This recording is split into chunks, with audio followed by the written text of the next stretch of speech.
i fod yn chwarae mor dda ni a ddim sgorio, ni'n anlwcus i gweud y gwir, dyna ni wedi cael rhywbeth o'r gêm, ond dim i fod heddi. Dwi'n meddwl bod yn positif i ni, a pwynt da, sy'n llawer o dima mynd i ddod i fama, a cael pwynt lle, so na, mae stopio'r rut i ni, mae'n pwynt da oedd i gartra, a ia, na, dwi'n meddwl bod fi'n hapus iawn yma. Yeah, I thought the boys played really well tonight, I just said in the dressing room, we can't keep playing that well and not scoring, and again, it's not down to one or two people missing chances. We had lots of set pieces, balls in the box, and apart from Lee Jenkins, just want to see somebody else get their head on the ball in the box. But I know it's another clean sheet, but it is a bit frustrating that we haven't taken a chance tonight. And in fairness, Caernarfon had a chance right at the end and got cleared off our line. So I know we could have given it away late on, but no, it's another point of the total, and we'll keep plugging away. Ni'n neb yn ei gallu fel tîm, yn gweithio'n gilydd, a tymo, Forest yn y diwedd, dwi'n gweithio mas, ond felly diwrnod arall, eith rhywbeth mewn i ni.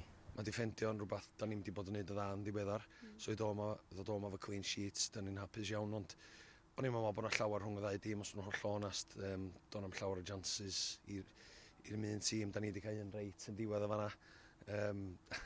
Maen nhw wedi slipio, mae wedi bod yn lle iawn, amser iawn, ond sa'n ni wedi gallu cael 3 pwynt yn digwydd, yn diwedd, dwi'n meddwl bod y draw yn fair results. It's something that the boys have brought to the game this year really well. Their desire to stop the ball going in our net has been admirable for the lads, and obviously Zach's been in good form as well. But like I said, we defend from 1 to 11, and the boys do that really well at the moment. It's just the other end, the other box that we need to capitalise more on our chances.